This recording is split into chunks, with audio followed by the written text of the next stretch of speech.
And finally, as the London Film Festival gets underway, Kent Film Club's Chris Deasy has popped in to talk about what new releases Kent cinema goers can get excited about. Thank you so much for joining me, Chris. It's a pleasure, Finn. As always. I suppose my first question is, what's our number one? What's got top billing at that festival? Well, I mean, that's a really good question because it's the films that are showing at the London Film Festival that will often give us a barometer of what will happen maybe at the Oscars. I mean, I went to Sundance earlier in the year, and often it's a good 6 months or 12 months before those films that do well on the festival circuit translate into the big screen multiplex performances. Just looking through some of the films, from a range of genres, really exciting because in previous years, filmmakers like Martin Scorsese have been present at the festival, doing their retrospectives, doing interviews. So it's a good way of getting filmmakers, both veteran and people with new projects, new experimental initiatives out there, so we can all join in and decide whether that's what we want to watch going forward. I see. I'm not too familiar with the London Film Festival, and it's funny you mentioned Scorsese there. I'm aware he's brought up the fact of he thinks Marvel films are a bit of roller coasters. Is this something where a Marvel film could win, or is this a bit more like the Oscars would be? Yeah, it's definitely more independent. So the sort of films that would do well here are those that are not necessarily the big budget. I mean, you can get those screenings, but the films tend to be more less, shall we say, Hollywood tinged. So you're unlikely to see a big Marvel blockbuster at a film festival, certainly in the UK. But the thing is, the audiences are always packed. So when you go to one of these screenings, more people will watch the sort of films that are out at a film festival than would be the case when those films make it into the multiplexes.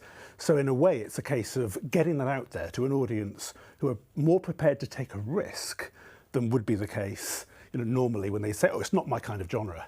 I see. I understand. I visited the Venice Film Festival once, and it was very much, I saw a very unknown film that I ended up having a great time with. I couldn't tell you the name, but a very good film. Now, lots of A-listers, lots of celebrities heading to London. Can people from Kent go on and mingle with the stars? Yeah, you can get tickets. I mean, I haven't in the last few years gone to the London Festival. I think it's almost like in every year, going to all of these, it can be a bit overwhelming. Sometimes the same films appear in more than one festival. But yes is the answer, mainly at the BFI, but a few other screenings, some of the Curzon cinemas, even the Prince Charles Cinema will be showing some of the films that are part of the film festival. So it's really a case of cinema in London coming together and saying, for a week or so, we'll have a different, BFI is good at showing retrospectives as well as new films, but for a couple of weeks, all the films here are brand new, the first time they've ever been screened anywhere. So there's a real buzz. If you're into movies, this is the place to go. That's amazing. Now, obviously, we always talk about film, but I want to take it a little bit to some music now, because in the box office has been dominated by last weekend's theatrical 3-day-only launch of Taylor Swift's new album. Is this something you've ever heard of or seen before? Yeah, I mean, well, in a way we have. We've had film, think of people before like Mariah Carey. Glitter is a good example, back in the early 2000s. So it's not unknown for big movie stars to have almost, the Talking Heads, I suppose, was another example, almost the film, which is a showcase for a particular performer in action. So it has happened before. But I mean, the box office is going wild because this is when people are going to the cinema, not to watch a feature film, not to watch a Marvel blockbuster, but to watch their favourite singer.